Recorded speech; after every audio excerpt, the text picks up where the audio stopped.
오늘 제가 읽은 이 말씀은 주님의 산상수훈 중에서 압축해 놓은 팔복의 1, 2, 첫 번째, 두 번째 복에 대해서 같이 읽었습니다.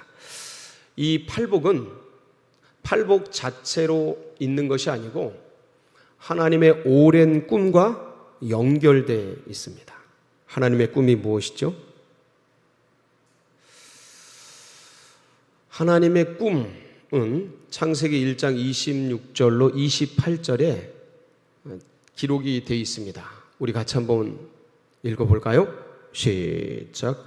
하나님이 이르시되 우리의 형상을 따라 우리의 모양대로 우리가 사람을 만들고 그들로 바다의 물고기와 하늘의 새와 가축과 온 땅과 땅에 기는 모든 것을 다스리게 하자 하시고, 하나님이 자기 형상 곧 하나님의 형상대로 사람을 창조하시되 남자와 여자를 창조하시고, 하나님이 그들에게 복을 주시며 하나님이 그들에게 이르시되 생육하고 번성하여 땅에 충만하라. 땅을 정복하라. 바다의 물고기와 하늘의 새와 땅에 움직이는 모든 생물을 다스리라 하시니라.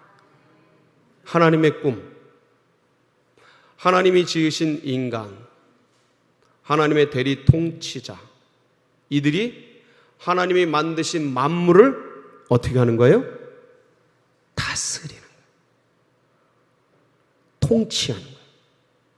지배하는 거예요. 하나님의 뜻대로 하나님의 형상을 입은 존재들이 하나님이 만드신 만물을 그분의 뜻대로 다스리는 거예요.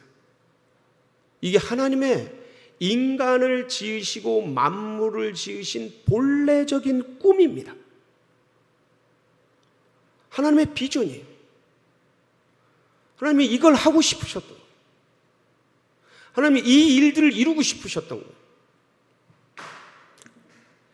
그런데 안타깝게도 하나님이 지으신 인간이 하나님이 지으신 피조물인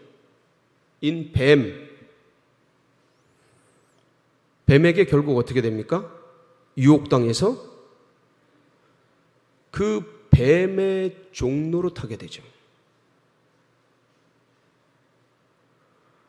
하나님은 인간을 지으실 때 하나님의 자유로운 선택 의지를 가지고 마음껏 하나님의 능력대로 만물을 다스리고 지배하도록 능력을 부어주시고 그렇게 지었는데, 뱀의 유혹을 받아서 하나님을 떠나 뱀의 다스림 속으로, 뱀의 말씀 속으로, 뱀의 지배 속으로 종로로 타는 존재가 되어 버렸습니다. 하나님의 꿈이 일그러지는 것 같은 거예요. 하나님의 비전이 무너지는 것 같은 거예요. 그런데 결코 하나님의 섭리의 역사는 멈추지 않으시고 그 하나님의 꿈이 한 사람 한 사람에게 계대가 됩니다. 계승이 돼요. 아브라함에게, 이삭에게, 야곱에게, 꿈의 사람 요셉에게 흘러 마침내 모세까지 도달을 하게 돼서, 이 모세가 애굽에서 400년 넘도록 종노릇하던 이스라엘 백성들을 하나님의 명령을 받잡고 10가지 재앙을 통해서 이스라엘 백성들을 출애굽시킵니다. 홍해를 건너고, 그리고 2달여 광야길을 거쳐서 드디어 언약의 산이라 그러는데 계약의 산 시내산에 도착을 하게 됩니다. 시내산에서 하나님이 이 모세를 통해 이스라엘 백성, 노예 민족이지 않습니까? 400여 년 동안 노예살이를 했으니까 애굽의 노예이죠. 그러니까 이 노예 백성들을 통해 하나님이 무엇을 하시려는지 하나님의 의도를, 하나님의 꿈을, 하나님의 비전을 말씀해 주십니다. 그게 출애굽기 19장이에요. 어디에 나옵니까? 4절에서 6절 말씀. 같이 볼까요? 시작. 내가 애굽 사람에게 어떻게 행하였은가? 내가 어떻게 독수리 날개로 너희를 업어 내게로 인도하였음을 너희가 보았느니라. 세계가 다 내게 속하였나니 너희가 내 말을 잘 듣고 내 언약을 지키면 너희는 모든 민족 중에서 내 소유가 되겠고 너희가 내게 대하여 제사장 나라가 되며 거룩한 백성이 되리라. 너는 이 말을 이스라엘 자손에게 전달할지니라. 6절을 보면 너희가 내게 대하여 뭐가 되고? 제사장 나라. 너희가 내 소유가 되고 너희가 거룩한 백성이 되고 하나님을 아버지로 섬기는 너희들은 자녀의 민족이 되고 제사장 나라. 너희 민족을 통해서 제국이 아니라 바벨론 제국이 아니라 아수르 제국이 아니라 로마 제국이 아니라 사람들을 박해하고 우리도 식민지 지배를 받았지 않습니까? 어제 75주년 광복절이었는데 그렇게 남의 나라를 수탈하고 착취하는 그런 제국이 아니라 모든 열방 가운데 민족 가운데 복을 흘려보내는 제사장 나라.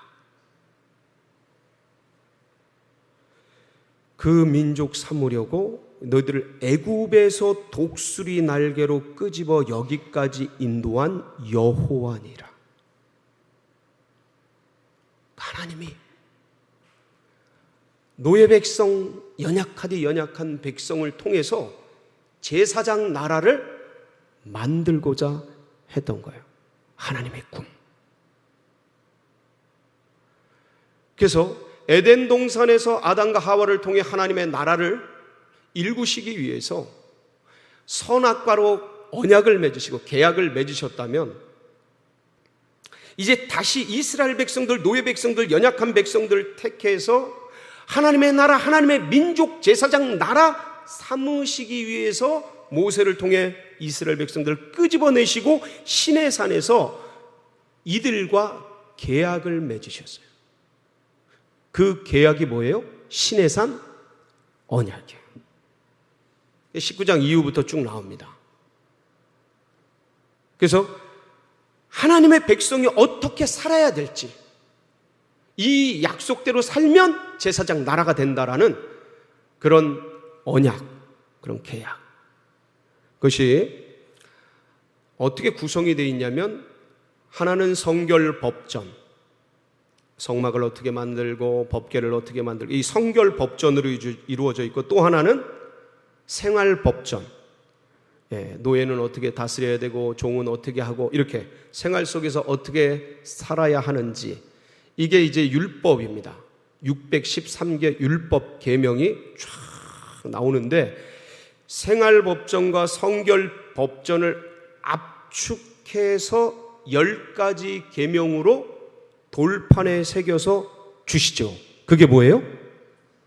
십계명. 그래서 십계명을 자세히 생각해 보면 첫 번째부터 네 번째까지는 하나님과의 인간과의 언약이에요. 성결법전이죠. 첫 번째가 뭡니까? 나 외에 다른 신을 내게 두지 말라. 너희를 위하여 새긴 우상을 만들지 말라. 세 번째가 여호와의 이름을 망령되이 일컫지 말라. 네 번째, 안식일을 기억하여 거룩하게 지키라. 이게 주님과 인간과의 성결법전을 압축해 놓은 그런 계명이죠. 그리고 다섯 번째부터 10번째까지, 다섯 번째가 뭡니까? 네 부모를 공경하라. 10번째가 네 이웃의 것을 탐하지 말아라. 이것은 이웃과의 관계, 생활법전을 압축해 놓은 거예요.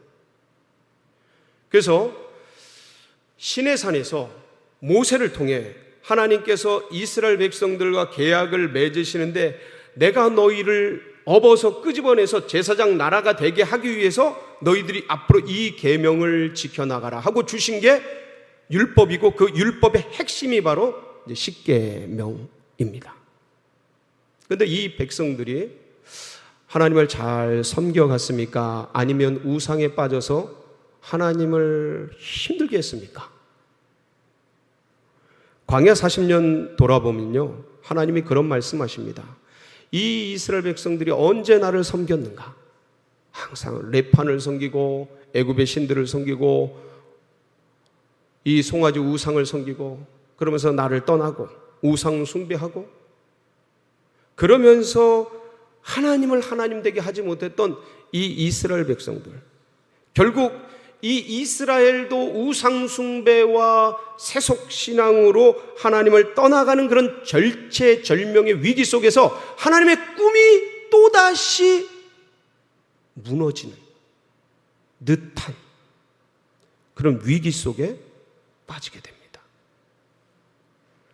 그때 하나님 자신께서 육신의 옷을 입으시고 이 땅에 찾아오셔요.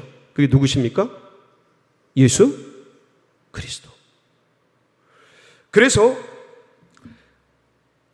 율법주의와 바리새주의에 완전히 그 감옥 속에 들어가 있는 유대인들, 그 안에 갇혀있는 이스라엘 백성들을 끄집어내고, 그리고 우상숭배로 어둠 속에 젖어가는 수많은 인생들, 열방에 있는 영혼들을 구원하기 위해서, 그 세상을 구원하기 위해서 주님께서 성육신하시어 이 땅에 오셨으니 이분이 바로 예수 그리스도입니다. 이 예수께서 자신을 따르는 자들에게, 제자들에게, 백성들에게, 구원받은 백성으로서 앞으로 어떻게 살아가야 할지, 하나님의 교회들이, 하나님의 제자들이, 예수 그리스도를 따르는 믿음의 사람들이 어떻게 살아가야 할지를 이야기한 게 산상수훈이에요. 이 산상수훈을 압축해 놓은 게 뭐라고요? 팔복. 잘 기억을 한번 이제 이 문맥, 이 팔복의 중요성을 한번 다시 한번 회상해 보도록 하겠습니다. 하나님께서 에덴 동산에서 아담과 하와와 선악과 언약을 맺으십니다. 다시 이스라엘 백성들과 하나님이 시내산에서 율법 언약을 맺으셔요. 다시 예수 그리스도께서 믿음의 백성들과 팔복 언약을 통해 하나님의 백성들을, 하나님의 교회를 교회되게 하기 위해서 이 말씀을 우리에게 주신 것이에요.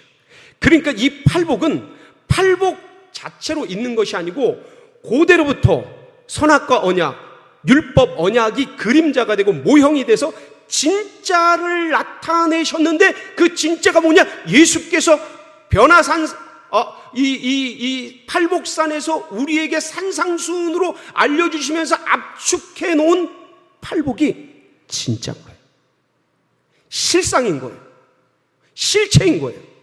그러니까 이 정도로 중요한 게 뭐예요? 팔복입니다. 그러니까 이 중요성을 우리 믿음의 백성들이 어떤 면에서는 놓치고 있는 거예요. 구약의 십계명 하면 굉장히 강렬하게 새겨져 있는데 신약의 팔복하면 어떤 면에서 조금 약화되어 있어요. 그래서 다시 한번 하나님의 꿈이 계대가 되어서 연결이 되어서 팔복으로 지금 형상화되고 있음을 우리가 다시 한번 인식을 하고, 그리고 첫 번째 계명이 뭐예요? 심령이 가난한 자는 복이 있나니 천국이 저희 것입니다. 여러분, 제가 단도직입적으로 여쭙겠습니다. 가난이 복입니까?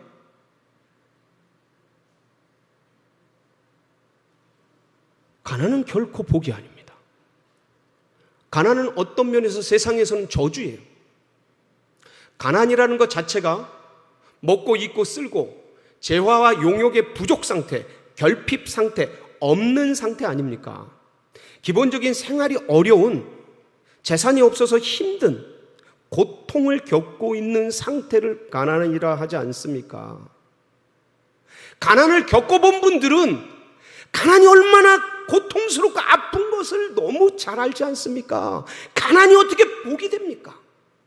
여러분, 가난이 복입니까? 목사님, 심령이 가난하다 그랬잖아요. 누가복음 6장 20절에는 이렇게 기록이 되어 있습니다. 같이 한번 읽어볼까요? 시작.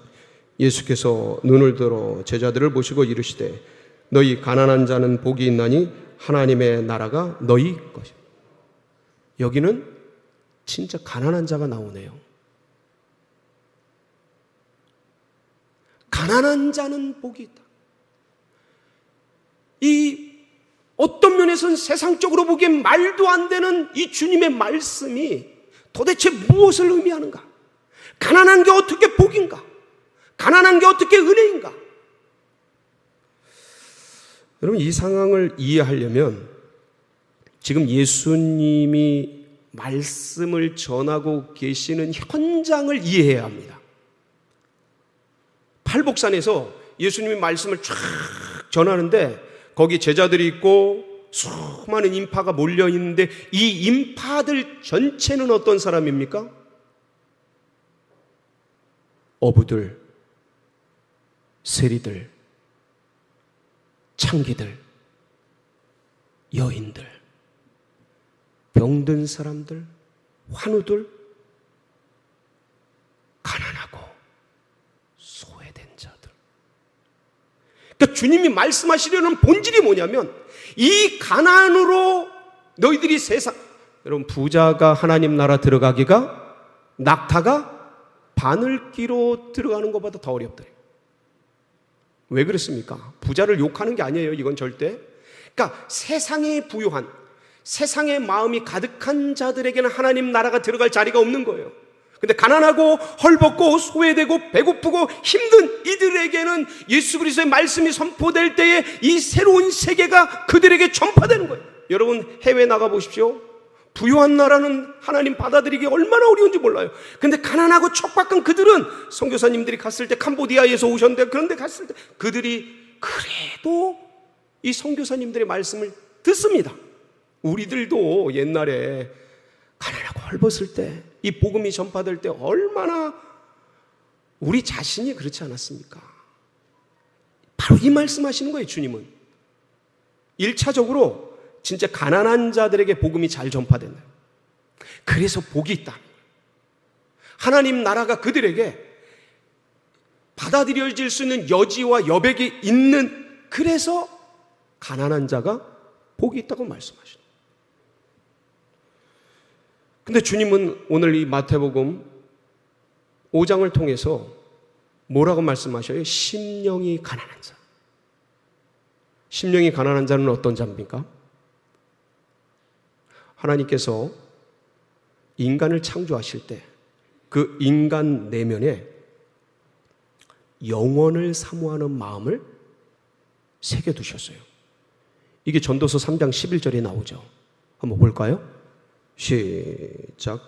하나님이 모든 것을 지으시되 때를 따라 아름답게 하셨고 또 사람들에게 영원을 사모하는 마음을 주셨느니라. 그러나 하나님이 하시는 일의 시종을 사람으로 측량할 수 없게 영원을 사모하는 마음을 주셨어요. 여기다 새겨놓으셨어요. 심령에 새겨놓으셨어요. 그래서 어떤 사람들은 그래요. 세상 것으로 아무리 채워도 채워지지 않는 그 영원한 공간이 있는 거예요. 그러나 세상의 명예권세 부 그걸 다 쌓았는데도 어느 날 갑자기 인생이 허무해. 먹을 거 입을 거 다 있고 자녀들 잘 되고 다 출가하고 그랬는데 내 영혼의 공허한 이 느낌을 지울 수가 없는 거예요. 인생이 무상하고 왠지 덧없고 사는 게 뭔가 하는 이 심령의 허전함이, 허무한 인생의 고통이 찾아오는 그 마음이 복이 있다 하는 거예요. 왜 그랬습니까? 하나님이 만드신 마음이거든요. 세상 것으로 채워지지 않는 거구나. 하나님이 부르시는 음성이거든요. 하나님이여 어서 와라. 영생의 세계로, 영원의 세계로 어여 와라. 부르시는 하나님의 소리거든요. 그거를 느끼는, 심령의 가난을 느끼는 자는 복이 있다. 천국이 저희 것이 되는 겁니다.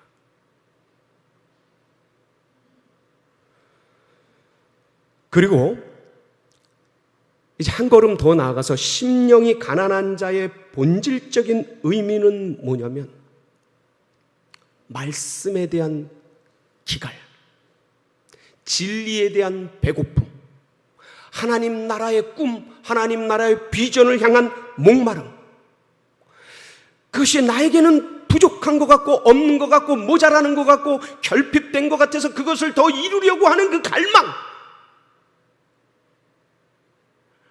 그 2002년 월드컵 때 히딩크가 승리를 하고 우리나라 국대를 데리고 승리를 하고 그런 얘기를 하잖아요. 나는 아직 배고프다. 나는 아직 가난하다. 나는 아직 갈증이 난다. 주님 나라에 대해서, 진리에 대해서, 은혜에 대해서, 하나님의 의에 대해서, 주님의 교회에 대해서 목마르고 배고프고 부족함을 느끼는 그 상태, 그 가난이, 영적인 가난, 심령의 가난, 그런 자는 복이 있나니 천국이, 할렐루야, 여러분 이렇게 가난하시기 바랍니다. 이 가난이 여러분에게 있기를 바랍니다. 저도 가난하고 싶습니다. 늘 가난해서 늘 목마르고 늘 배고프고 주님의 진리에 대해서, 주님의 나라에 대해서, 주님의 교회에 대해서, 주님의 영원한 세계에 대해서 가난한 자가 되어서 날마다 천국을 사모하며 나아가길 원합니다. 여러분 모두가 그리 되시길 바랍니다. 이 가난은 주님이 축복해 주신 거예요. 이 가난, 심령이 가난한 자는 복이 있나니 심령이 가난한 자들이요. 여러분 세상에 배부리지 마시기 바랍니다. 세상 것으로 부유할 그럴 것이 아니라 하나님 나라의 것, 그것으로 부유하고 배부른 모든 성도님들 되시길 축복합니다. 제가 왜 이 심령이 가난한 자는 복이 있나니 천국이 저희 것이미요 라는 말씀과 애통하는 자는 복이 있나니 저희가 위로를 받을 것이미요 라는 말씀, 팔복 중에 1, 2복을 함께 같이 다루려고 올려놨을까요? 왜 그랬을까요? 여러분 대비하기 위해서입니다. 이걸 이해시키기 위해서, 대비하기 위해서 올려놓은 거예요. 심령이 가난한 자는 결핍 없는 것을 추구하는 존재예요. 이 말씀, 진리, 더 깊은 영적 세계, 은혜의 세계, 하나님 나라, 교회의 더 부흥, 그런 것들에 대한 갈망, 그 부족함, 결핍을 추구하는 자들의 은혜가 심령이 가난한 자의 은혜입니다. 애통하는 자는 있는 것이 무너지는 것,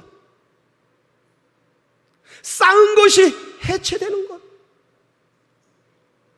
잘 새겨두었던 것들이 없어지고 사라지는 것에 대한 통증, 아픔, 고통을 느끼는 존재는 복이 있나니 저희가 뭘 받을 것이요? 위로를 받을 것이요. 여러분 애통하는 자가 왜 복이 있습니까? 애통이 그냥 생기지 않지 않습니까? 한이 맺히고 억울하고 쓴뿌리가 나고 속사람이 괴롭고 힘들고 어렵고 그 고통이 가슴에서 한이 되고 트라우마가 되고 아픔이 되는 것, 그게 애통 아닙니까? 슬퍼서 눈물이 나고 고통스러운 거, 이게 애통 아닙니까? 근데 그런 사람이 왜 복이 있습니까? 아프고 힘들지. 그 애통 때문에 우리가 주님을 찾는 거예요. 그래서 복이 있는 거예요. 이건 다 영적인 의미입니다. 세속적인 의미가 아니에요. 이 애통 때문에 주님께 더 빨리 가기 때문에, 주님 나라로 더 가기 때문에, 더 깊은 곳으로 가기 때문에 이 애통이 우리에게 복이 되는 것입니다.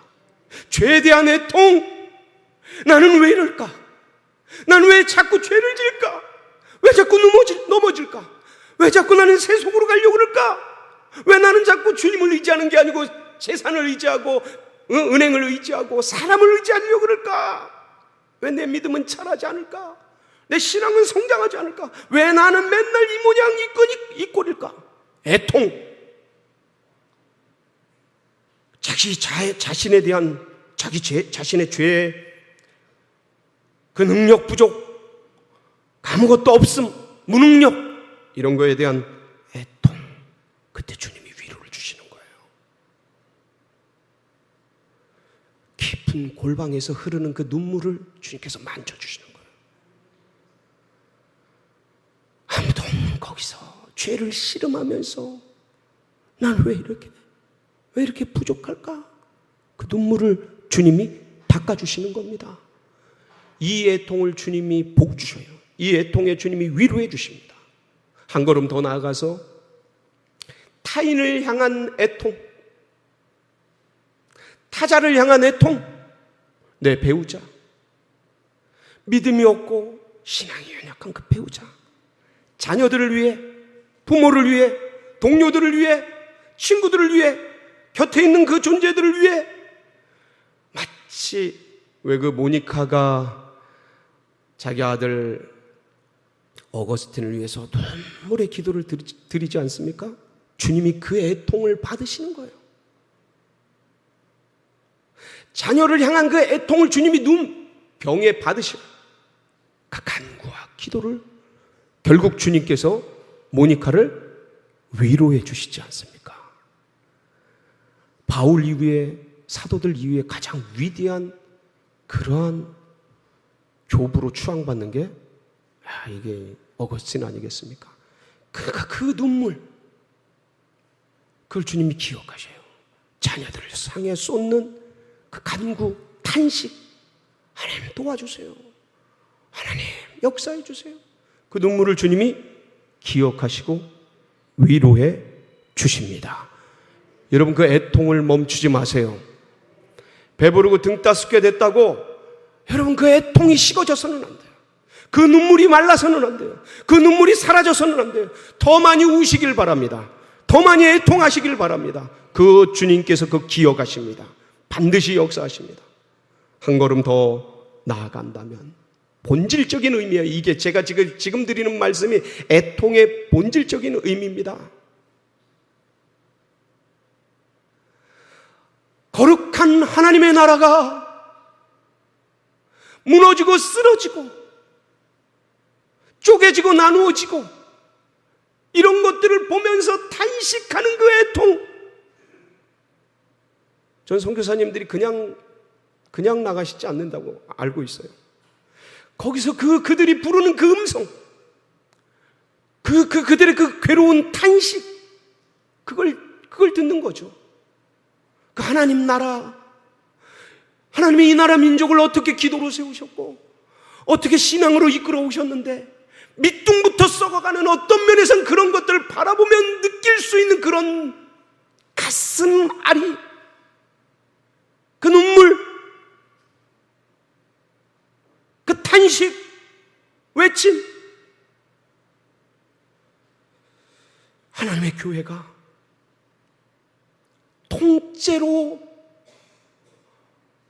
무너지고 있는 그 모습을 바라보면서 절규하면서 맞고 선 그 아픔, 하나님의 백성들이 공동체가 무너지고 성가대가, 물론 우리가 다 이해할 수 있는 그런 상황이에요. 코로나랑 그런 것 때문에 그치만 하나님의 공동체가 어떻게 우리 선배들이 선조들이 피를 값주고 사서 이룩한 하나님의 교회고 하나님의 공동체인데 거기서 우리가 어떻게 신앙을 익히고 그 교회 학교에서 다음 세대들 속에서 어떻게 우리가 자라났는데 그게 씨도 안 보이게 사라지고 무너지고 깨어지는 이런 걸 보면서 가슴앓이하며 눈물을 흘리며 통증하는 그 애통.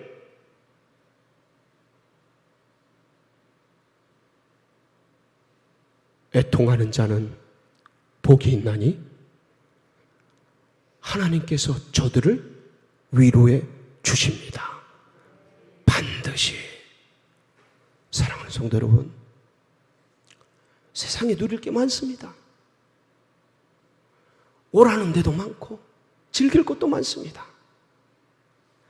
이 부유한 세상 속에서 그러나 우리는 세상에 부유하지 않고 심령이 가난한 자가 되어 하나님 나라의 부요를 추구하는, 하나님 나라 그 천국이 채워지는 그런 은혜를 사모하는 우리 성도님들 되시기를 축원합니다. 즐길 거 많고 쾌락을 즐길 거 세상에 많습니다. 그러나 주님 나라가, 하나님의 교회가, 하나님의 백성들이, 내 아들, 딸들이, 내 남편, 아내가 세상으로, 세속으로 그걸 바라보며 눈물을 흘리며 애통하며 간구하며 기도하며, 그러한 자는 주님께서 복을 주시고 놀라운 은혜로 함께 주실 것입니다. 그걸 향해 심령이 가난한 자, 애통하는 자가 되어서 달려갈 길을 달려가는 우리 성도님들 되시길 축복합니다. 같이 기도하시겠습니다.